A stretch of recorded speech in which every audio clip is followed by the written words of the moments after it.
కిషన్ రెడ్డి గారు నమస్కారం అండి. మిమ్మల్ని పరిచయం చేయాల్సిన అవసరం లేదు, ఎందుకంటే బీజేపీలో ఆంధ్ర రాష్ట్రాల నుంచి ప్రత్యేకంగా బీజేపీ అనగానే కిషన్ రెడ్డి గారే. ఇవాళ నామినేషన్ అయింది సక్సెస్ఫుల్గా, నెక్స్ట్ మిగిలింది ఎన్నిక కావటమే. ఈ మధ్యలో ఏం జరగబోతుంది నామినేషన్కి ఎన్నిక మధ్య?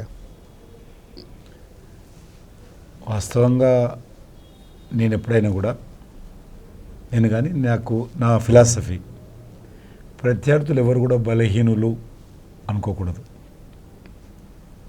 వాళ్ళు మనకంటే బలవంతులు, ఈవెన్ ఇండిపెండెంట్స్ కూడా నా లెక్కన. కాబట్టి మనం చేయాల్సిన పని చేయాలి. అల్టిమేట్గా న్యాయ నిర్ణేతలు ప్రజలే.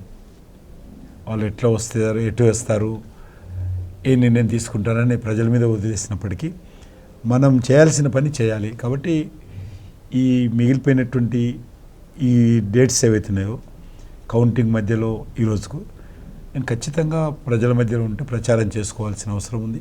అన్ని వర్గాలను కలవాల్సినటువంటి అవసరం ఉంది. కలిసే ప్రయత్నం చేస్తాం. మేజర్గా నా క్యాంపెయిన్ డోర్ టు డోర్, అంటే నేనే కాదు నా క్యాడర్ కూడా ప్రతి పోలింగ్ బూత్కు ఒక కమిటీ ఏర్పాటు చేసుకుంటాం.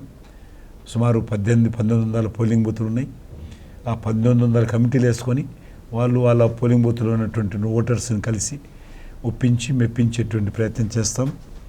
అది మేజర్ నా యాక్టివిటీ అని మనం చేస్తాం. మీరు ఒక మెథడాటికల్గా వెళ్తున్నారు. 17-20 సంవత్సరాల నుంచి మీరు రాజకీయ జీవితంలో ఉన్నారు. క్లీన్ ఇమేజ్ ఎట్లా మేనేజ్ చేయగలిగారు? అంటే మొదటి నుంచి కూడా నేను ఆ రకంగా పెరిగాను. ఎవరిని పరుష పదజాలంతో రాజకీయంగా విమర్శించడం కానీ, బ్రేకింగ్ న్యూస్ కోసము, హెడ్లైన్స్ కోసము ప్రయత్నం చేయడం కానీ అవుట్ ఆఫ్ వే ఎప్పుడు చేయను.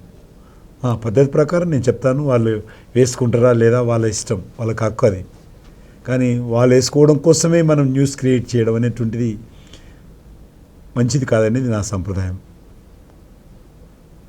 అదేవిధంగా నేను ఎమ్మెల్యే ఉన్నప్పుడు కూడా కాంట్రాక్టర్స్ కావచ్చు, బిల్డర్స్ కావచ్చు, అనేక మందికి అనేక రకాలుగా సాయం చేశాను.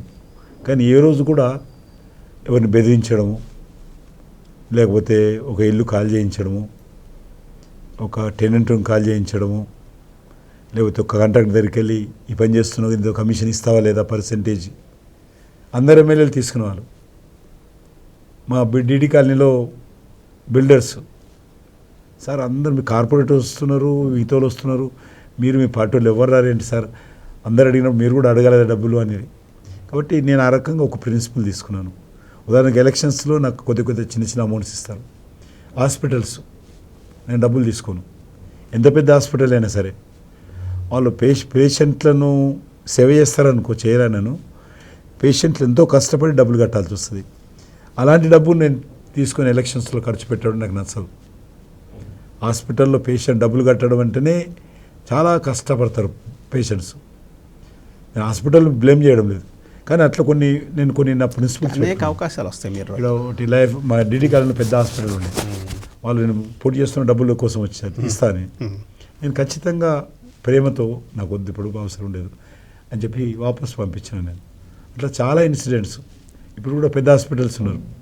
కిషన్ రెడ్డి అందరూ వస్తున్నారు, మేము అడుగుతలేవు ఏమొద్దా ఎలక్షన్స్ కంటే, సార్ అవసరం ఉన్నప్పుడు వస్తాను, తప్పకుండా కావాలి, అవసరం ఎందుకు ఉండదు, వచ్చి అడుగుతానని చెప్పాను. కాబట్టి అట్లా నేను వాయిదా వేస్తుంటాను.